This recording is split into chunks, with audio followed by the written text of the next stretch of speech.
नमस्कार पशुपालक भाइयों। जो आप खेतों में से हरा चारा देते हैं अपने पशुओं को, क्या उसमें पूरी तरह से पौष्टिक न्यूट्रिशंस हैं? जो आप हरा चारा अपने पशुओं को दे रहे हैं, क्या उससे एक पशु का दूध 20 से 25 लीटर हो सकता है? जो भी ज़रूरी न्यूट्रिशंस एक हरे चारे से पशु को चाहिए होते हैं, क्या खेतों में से नॉर्मली काटे गए हरे चारे में वो उपलब्ध होती है? और किस तरीके से ये नॉर्मल हरा चारा साइलेज से अलग है? क्या साइलेज वाक़ई में ही एक डाइट का दिल है? क्या इम्पोर्टेंस है साइलेज की? किस तरीके से नॉर्मल ग्रीन फॉडर से, नॉर्मल हरे चारे से जो कि हम खेतों में से काट कर लाते हैं, उससे अधिक गुणकारी होता है साइलेज, अधिक स्वादिष्ट होता है? और किस तरीके से साइलेज के इस्तेमाल से 20 से 25 लीटर तक एक पशु अपने दूध का उत्पादन कर सकता है? तो आज दोस्तों इन्हीं प्रश्नों का जवाब हम देने वाले हैं इस वीडियो में। ये वीडियो दोस्तों उनके लिए भी है जो कि ऑलरेडी अपने पशुओं को साइलेज दे रहे हैं, क्योंकि जो साइलेज अभी आप अपने पशुओं को दे रहे हैं, क्या वो साइलेज उत्तम है? क्या उसमें वो न्यूट्रिशन कंटेंट्स उस मात्रा में है जितनी मात्रा में कि होने चाहिए? तो इन सभी चीज़ों को लेके आज हम ये वीडियो लाए हैं, जिसमें हम आपको बताएंगे एक नॉर्मल ग्रीन फॉडर यानी नॉर्मल हरा चारा जो कि आप खेतों से काटते हैं और साइलेज में क्या डिफरेंस है, किस तरीके से साइलेज को कहा जाता है डेयरी फार्म का दिल, कितनी इम्पोर्टेंस है, क्या क्या फ़ायदे हैं इसके, और आपका पशु की टीम आपकी किस तरीके से मदद कर सकती है एक अच्छी क्वालिटी का साइलेज प्राप्त करने में। नए दर्शकों से मेरी रिक्वेस्ट है, प्लीज़ इस चैनल को अभी सब्सक्राइब कर दीजिए, बेल आइकन प्लीज़ प्रेस करिए, क्योंकि इस चैनल पर इसी तरीके से dairy farming related information, tips और नॉलेज वाली वीडियोस आती ही रहती हैं। और वीडियो को लाइक और शेयर ज़रूर कीजिएगा ताकि और भी किसानों तक ये वीडियो पहुंच सके। तो चलिए चलते हैं अपना टॉपिक की तरफ। तो दोस्तों सबसे पहले तो हम ये समझ लेते हैं कि साइलेज आखिरकार होता क्या है।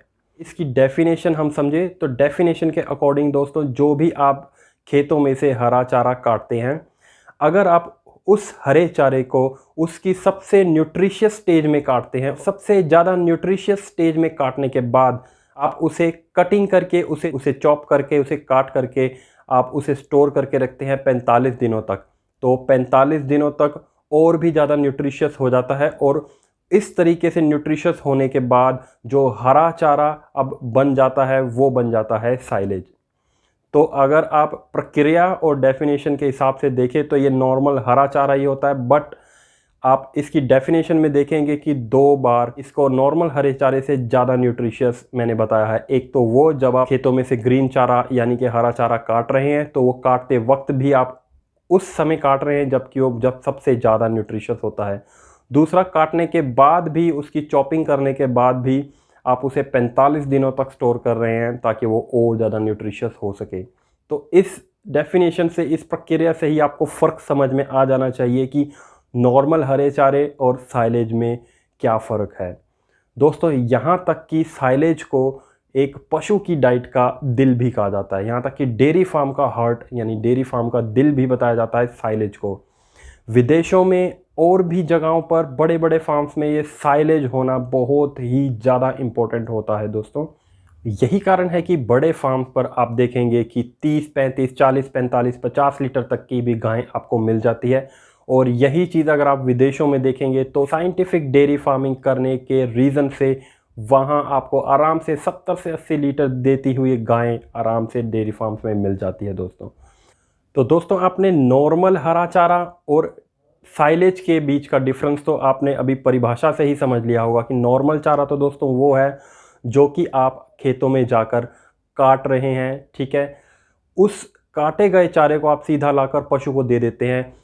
बहुत से किसानों को ये भी नहीं पता होता कि उस हरे चारे में क्या चीज़ें ज़रूरी होनी चाहिए, किस स्टेज पर उसे काटना चाहिए, क्योंकि हरा चारा दोस्तों किसी भी अवस्था में उपलब्ध होता है, तो उसे जस्ट हम काट लेते हैं बिना सोचे कि उसके अंदर न्यूट्रिशंस पूरा है भी कि नहीं। वहीं अगर साइलेज की बात की जाए तो मैं आपको बताता हूँ, साइलेज सिर्फ मकई का नहीं, बहुत सी चीज़ों का साइलेज बन सकता है, जैसे चुकंदर का भी साइलेज बन सकता है। बट मैं अभी मकई की बात करूं तो मकई को अगर आप बोते हैं तो मकई को सबसे पहले तो दोस्तों जब उसमें उगी छल्ली में दूध के दांत आते हैं, दूध के दांते जब होते हैं तो वो बहुत ही न्यूट्रिशियस स्टेज मानी जाती है उसकी कटाई के लिए, पशु को देने के लिए। वहीं इसके बाद इस दूध के दांत होने के बाद अगर आप उसे नहीं काटेंगे और उसे ऐसे ही रखेंगे तो क्या होता है, इसमें दोस्तों प्रोटीन की मात्रा जो है घटती रहती है और फाइबर की मात्रा बढ़ती रहती है। तो इस वजह से ये मिल्की दांत होने की बजाय ये थोड़े पीले हो जाते हैं और सख्त भी हो जाते हैं, और इसी वजह से इनको आगे जाकर अनाज के रूप में इस्तेमाल करने के लिए इसकी कटाई की जाती है। तो अभी आप ये समझ पाए होंगे कि मकई को उसके दूध के दांतों के स्टेज में काट लेते हैं तो उस वक्त बहुत ही पौष्टिक होता है, बहुत ही न्यूट्रिशियस होता है एक पशु के आहार के लिए। यहीं इसी न्यूट्रिशियस स्टेज में काटने के बाद इसे अगर हम स्टोर कर लेते हैं 45 दिनों तक तो ये और भी न्यूट्रिशियस हो जाता है और भी स्वादिष्ट हो जाता है एक पशु के लिए, और भी डाइजेस्टिबल हो जाता है पशु को पचाने के लिए। इसी वजह से दोस्तों साइलेज के इस्तेमाल से जो पशु आपका 20 लीटर के आसपास दूध दे रहा है वो हो सकता है तकरीबन 25 लीटर के आसपास तक दूध दे, क्योंकि जो वो खा रहा है वो अच्छे तरीके से डाइजेस्ट भी हो रहा है, वो उसके लिए स्वादिष्ट भी है और उसके लिए न्यूट्रिशियस भी है। तो साइलेज एक बहुत ही ज़रूरी फैक्टर है दोस्तों आपके डेयरी फार्म को सक्सेसफुल बनाने के लिए। और दोस्तों यहाँ पे एक चीज़ ध्यान देने वाली है, आप में से बहुत से किसान ऐसे भी होंगे जो कि अभी भी साइलेज देते होंगे अपने पशुओं को, पर क्या आप ये सोच सकते हैं कि जो आप साइलेज दे रहे हैं वो साइलेज न्यूट्रिशियस है भी या नहीं, उसके अंदर क्या क्या चीज़ें होनी चाहिए और किस मात्रा में होनी चाहिए वो आपके साइलेज में अवेलेबल है या नहीं। आपको अगर मैं बताऊं तो एक मेज़ यानी मक्के की जब कटाई होती है उसके पशु के आहार के लिए उसकी दूध की स्टेज में, तो उसके अंदर जो प्रोटीन की मात्रा होती है लगभग 10% के आसपास होनी चाहिए। मॉइस्चर की मात्रा दोस्तों 65 से 70% के आसपास होनी चाहिए। इसके अलावा 60% TDN यानी टोटल डाइजेस्टिबल न्यूट्रिएंट्स होते हैं, 32% ADN यानी एसिड डिटर्जेंट फाइबर होता है और 52% NDF यानी कि न्यूट्रल डिटर्जेंट फाइबर होता है। अब ये सब चीज़ें हैं क्या, ये तो मैं आपको दोस्तों अगली वीडियो में बताऊंगा, बट मैं आपको बताने की ये कोशिश कर रहा हूँ कि आप जो साइलेज देते हैं ऐसा नहीं है कि आप कोई भी साइलेज अगर उस अपने पशु को दे रहे हैं तो आपका पशु परफॉर्म करेगा। एक साइंटिफिक फॉर्मूलेशन होती है जिसके अकॉर्डिंग अगर आपकी साइलेज है तो आपका पशु परफॉर्म करेगा और उसका दूध का प्रोडक्शन भी अच्छा होगा। अब आपको मैं जैसा कि मैंने बताया कि इनके बारे में मैं किसी और वीडियो में बताऊँगा, बट आपकी ये सब टेंशन दूर करने के लिए हमारे पास एक सॉल्यूशन है दोस्तों। आपका पशु की टीम अब आपके लिए ले आई है दोस्तों आपका पशु साइलेज।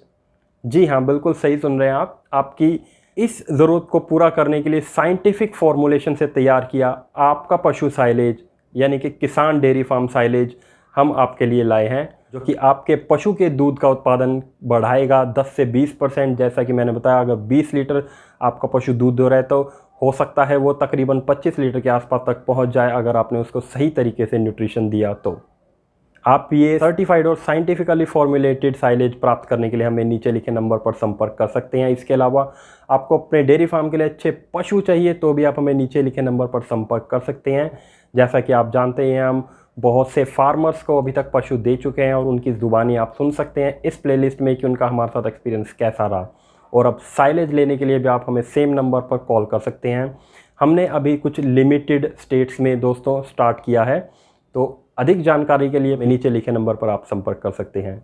और ये वीडियो दोस्तों अगर आपको अच्छी लगी तो इस वीडियो को लाइक और शेयर ज़रूर करें ताकि और भी किसानों तक ये वीडियो पहुंच सके, और सब्सक्राइब और बेल आइकन ज़रूर दबाएं क्योंकि इस चैनल पर इसी तरीके से dairy farming related tips, training और नॉलेज वाली वीडियोज़ आती ही रहती हैं।